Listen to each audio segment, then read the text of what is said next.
Mr. Prime Minister, thank you for having us, and let me start from showing you, expressing my nation, my viewers, my readers, great gratitude of what you did during this task's persecution period. It had really great significance, not only in practical level, but as well in moral level. So thank you very much. I know it wasn't easy, but it had a great importance for us. So thank you for keeping here, saving here, Mr. Romanowski, but what's more important, saying about this injustice we experience in Poland. So, first of all, thank you very much for the chance to have that interview. It's always a privilege to have an interview with somebody who is coming from Poland. You know, the historical friendship between the two nations makes it exceptionally valuable for me, so thank you very much. The second point is that, you know, in Hungary we say once a friend, always a friend. Okay. So, you know, sometimes you are in trouble, sometimes we are in trouble, and we have to be loyal. One of the main character of the Hungarians being a lawyer. So I will always loyal to my friends who helped me a lot anyway when they were in a better shape, especially in Brussels. You know, Poland is bigger than Hungary. And your government, Morawiecki and Kaczynski, helped a lot me getting out of some pressures in Brussels. So I do remember very well. And I will be loyal to them because they have the Hungarian nations and me personally very well.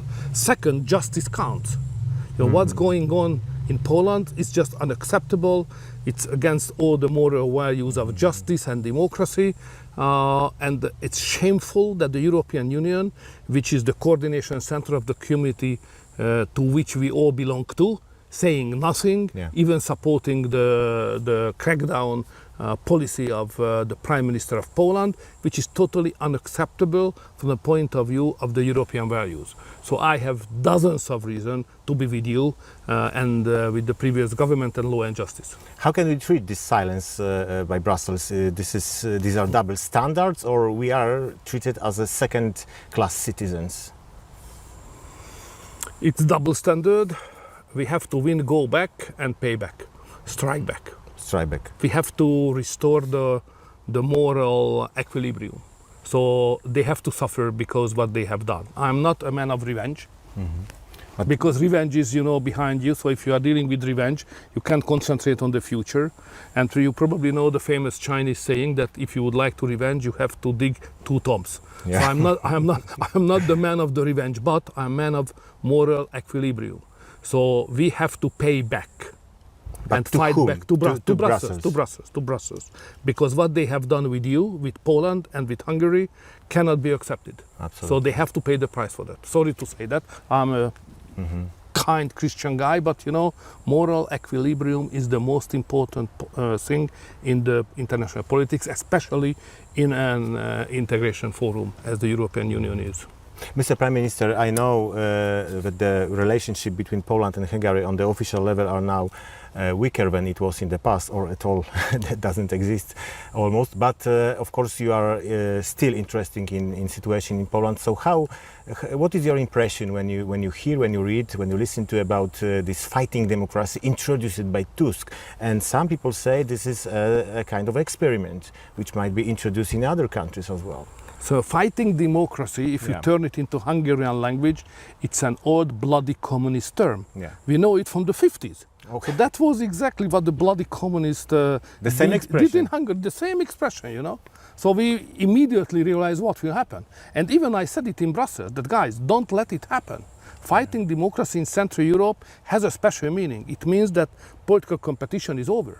And they will use the state instruments against political parties, which is totally unacceptable. So it's a shame, may I say. Whoever is the person or the political party who is using the phrase and practice of fighting democracy is a shame of the European Union.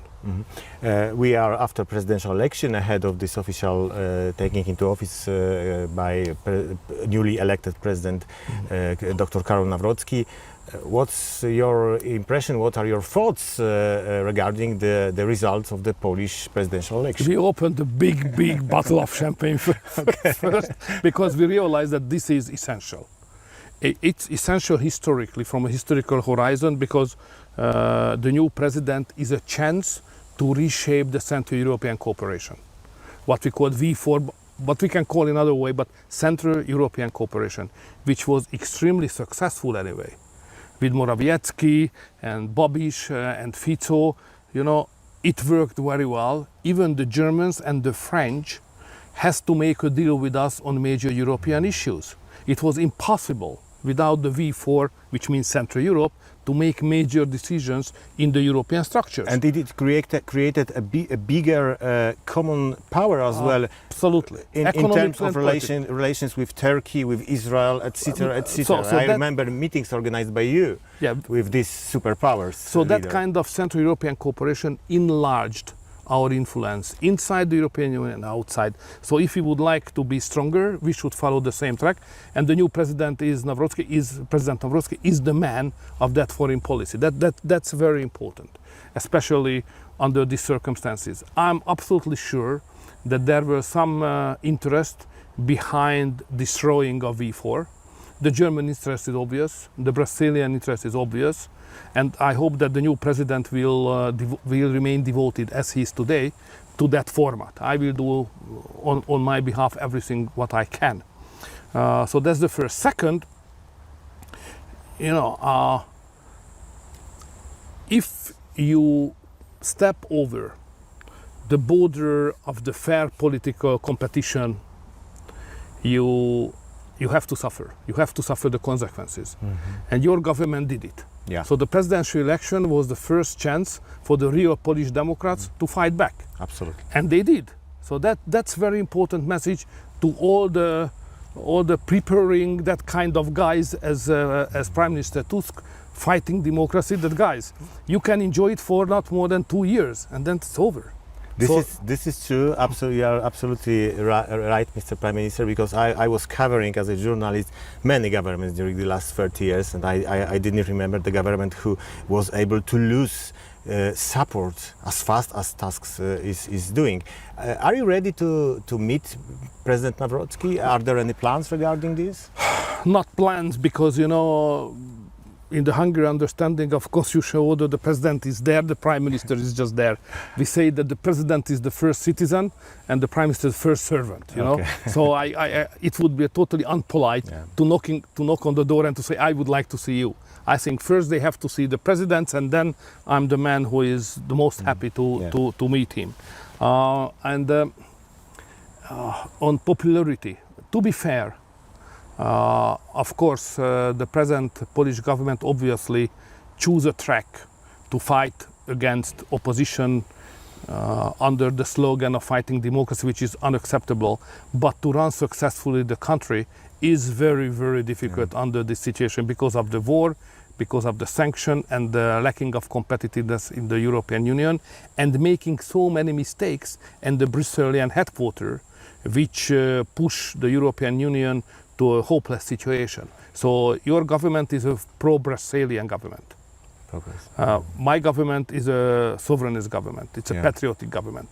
I try to slow down the process, which is even supported by your government, to push the European Union to the direction of United States of Europe, which is an imperialistic idea, which we don't like.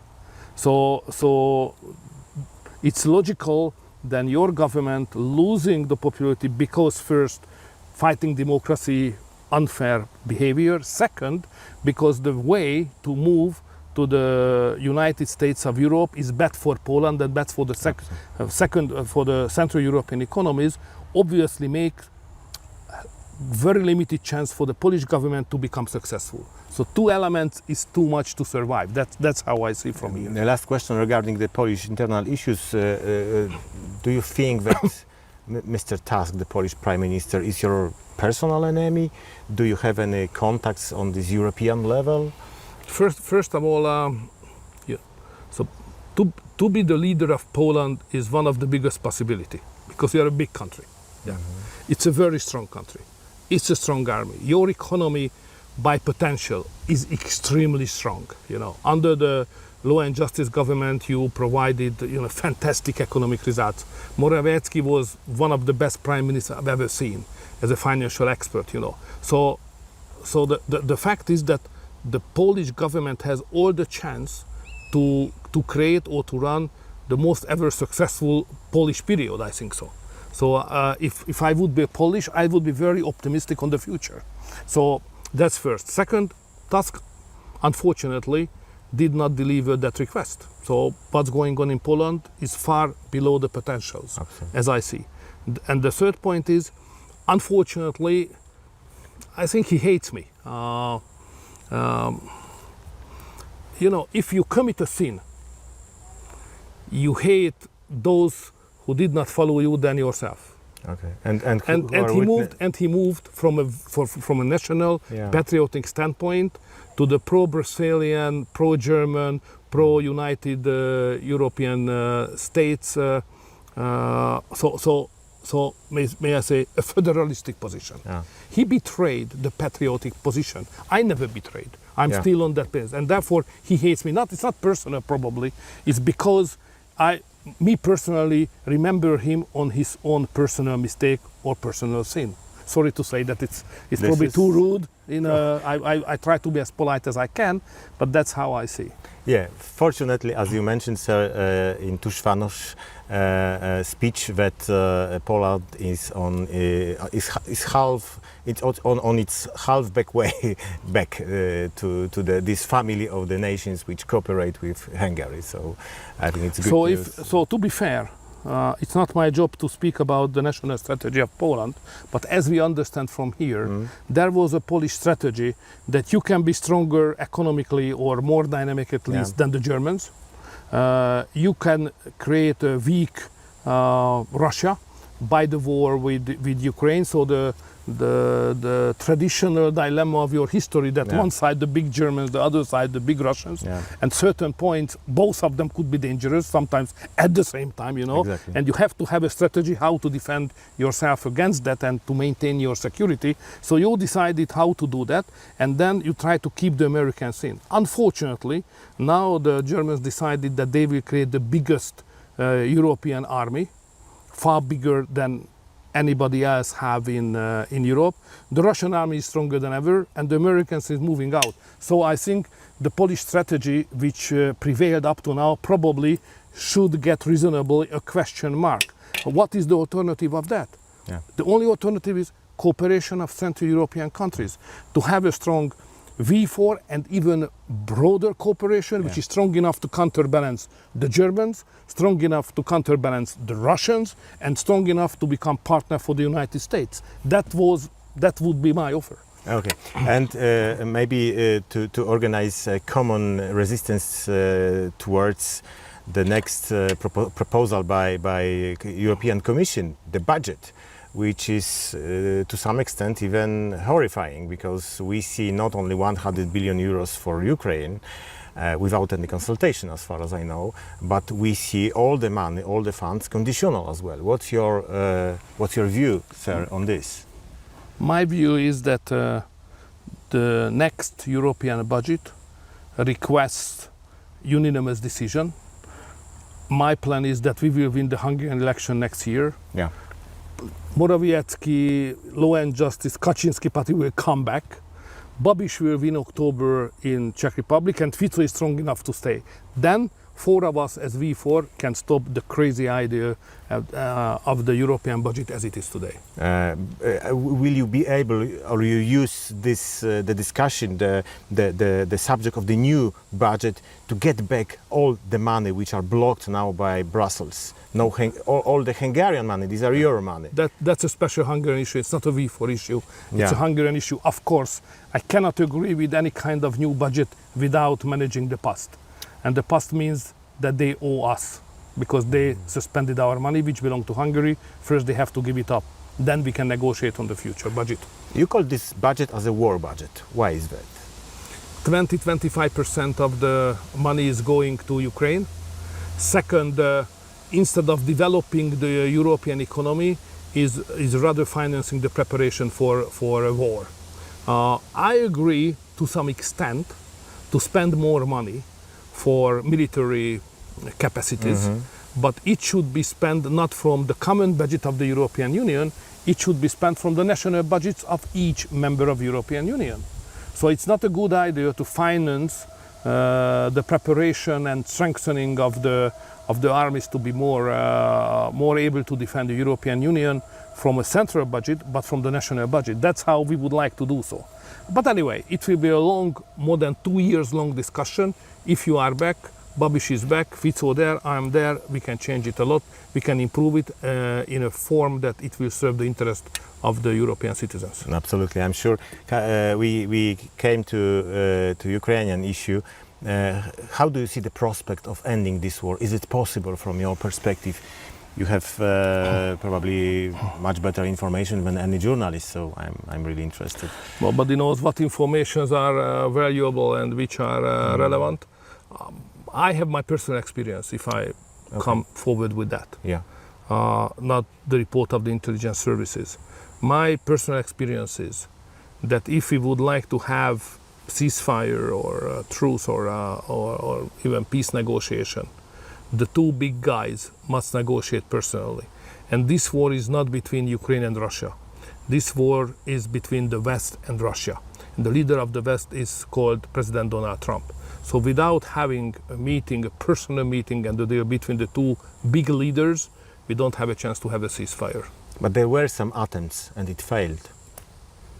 Have to continue, do it again. Who can be accused or who can be blamed of this? Russian President Mr. Putin or Mr. Trump? I don't know the details, but the fact is that the preparation is not good enough. So to meet two big leaders has a sense only when the preparation is good enough. And my suspicion is, my information is that the preparation up to now was not good enough to have that meeting. But I would be surprised not having that meeting in the forthcoming 2 months. Okay, great. What's your opinion on President Zelensky? You met a year ago. You had some discussion regarding peace talks, regarding ceasefire. As far as we know, because you told it publicly, President Zelensky refused your proposals. So how the relationship are now, and how do you see his role in his country, in the region as well? It's interesting because he intervened personally in the Polish elections. You know, first of all, if you are a leader of a government, as I am here in Hungary, the first point in international relations is respect. So even I have some remarks on Prime Minister of Poland. The tone I would always like to use is respect, because he is the elected Prime Minister of Poland. The same with the Ukrainian president. He is the elected president of Ukraine. Yeah. So I try to behave properly, which is necessary if we would like to have good bilateral relations in the future. So I respect him, but I think he made some mistakes. One of them was when he refused my proposal a year ago, when he tried to convince me that the time to win the war is on his side. And he rejected my interpretation that the time is on the Russian side. And you should do now something, later on the price will be even higher. It was a mistake to reject it anyway. But this is where we are. He is not in an easy position. It's very difficult to unite the nation which is in this hopeless war. Okay.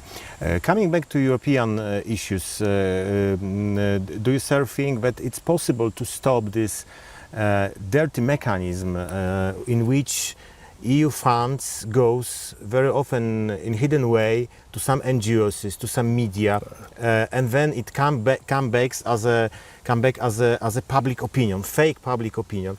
It was revealed recently how much money Brussels EU Commission spent on this, and probably the same is Mr. Soros does. So we have completely unrealistic public opinion in which Absolutely. Media are paid to claim something completely not in line with people's opinion, the same some NGOs, some organizations. If we can't stop this, we always be a scapegoat for them. Yeah. So first of all, we have to say very clearly that this is the biggest corruption scandal I've ever seen. So it's corruption. So if from US aid, which was ruled by the American Democrats, US aid spending money to finance NGOs in other countries to influence the internal political life of sovereign countries, it's a corruption. The same happened from Brussels. To pay money from Brussels to NGOs, to sovereign countries, to influence their political life is a corruption. It's a corruption. So we have to be very serious on that, first. So legally we have to treat like that. Second, we have to cut that lines, that channels. So it cannot be continued. In Hungary now there's a huge discussion which is just going on whether the NGOs can get any money from abroad.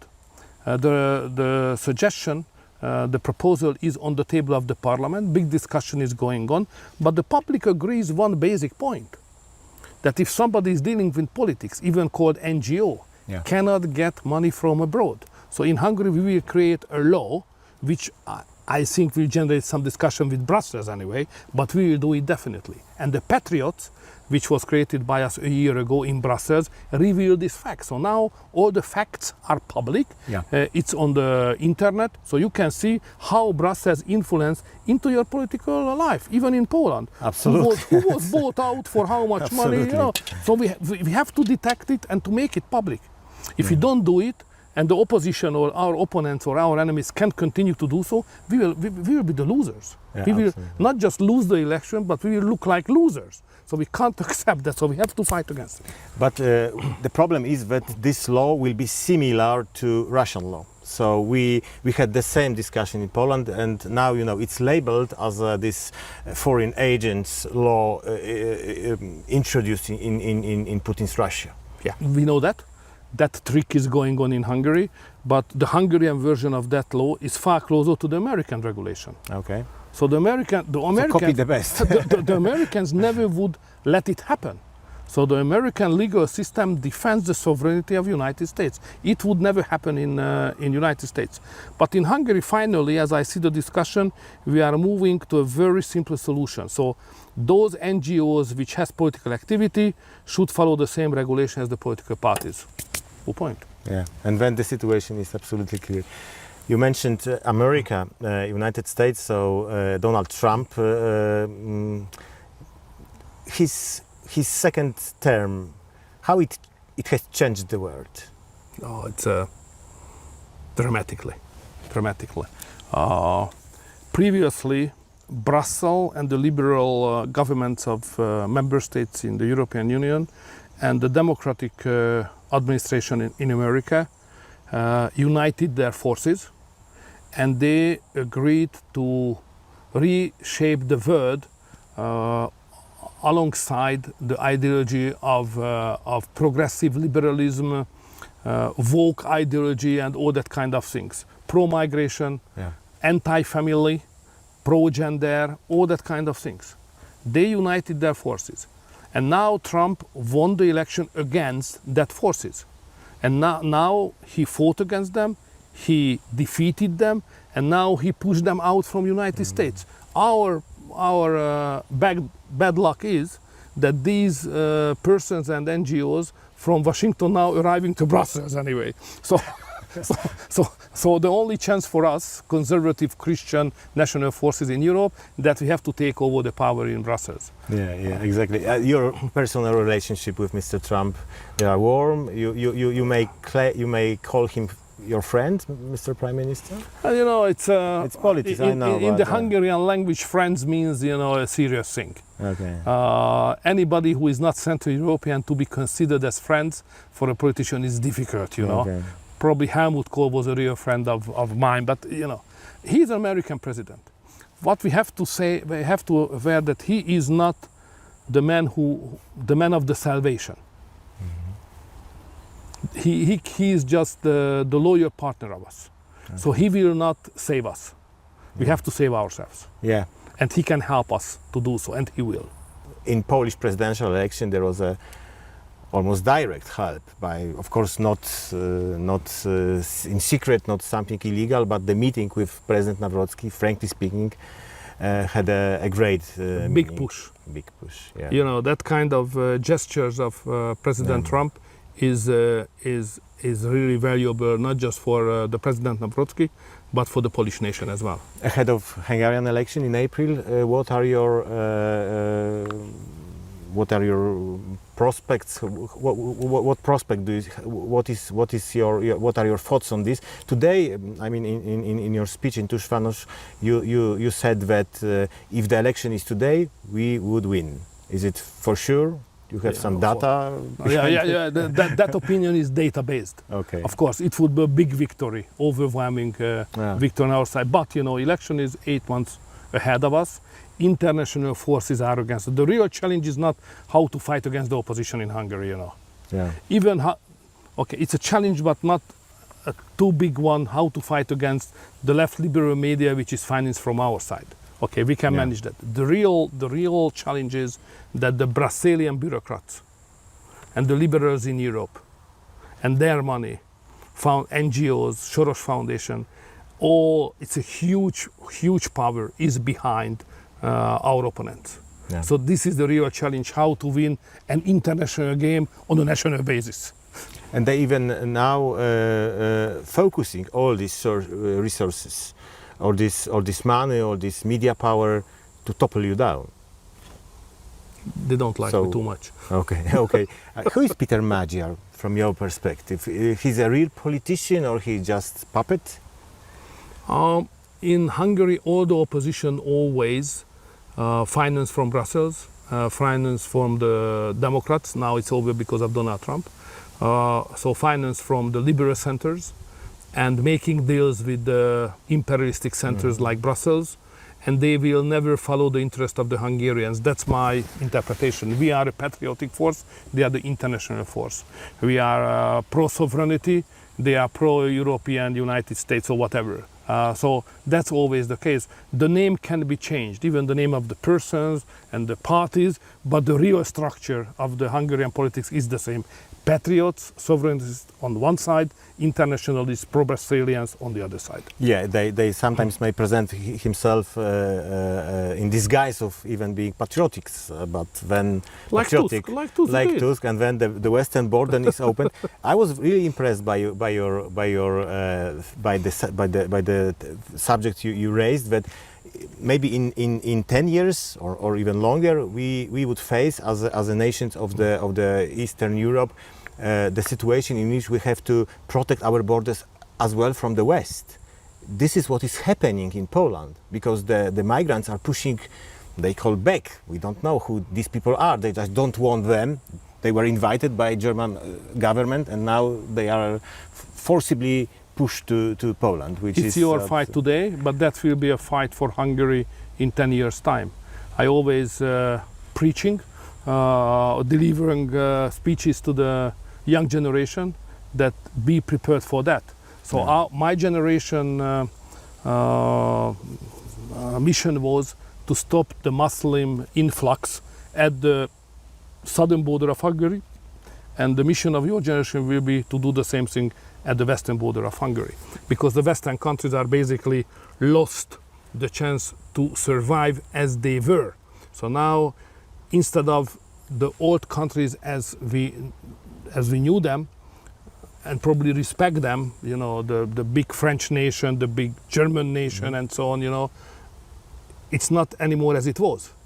Exactly. They became a kind of converted mixed society. Christian elements and Muslim elements and growing Muslim influence. So this will be a mixed society which will never come back. So my grandkids will never see the big French nation and the big German nation or the big Italian one as we have seen. It's over because of the migration. They misunderstood. Irreversible, and they misunderstood.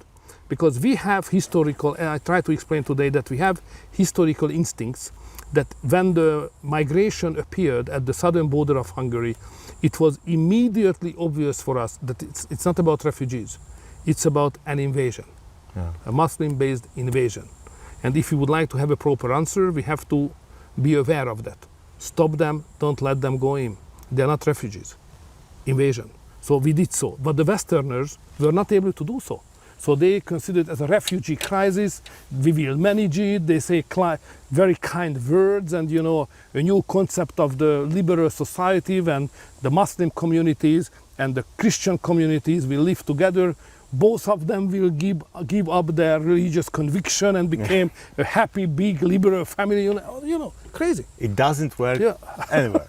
Anywhere, just that's against the history and the logic and the imminent law of the human character. Mr. Prime Minister, thank you for your remarks. Thank you for this interview. I'm really proud to be here. God bless Poland.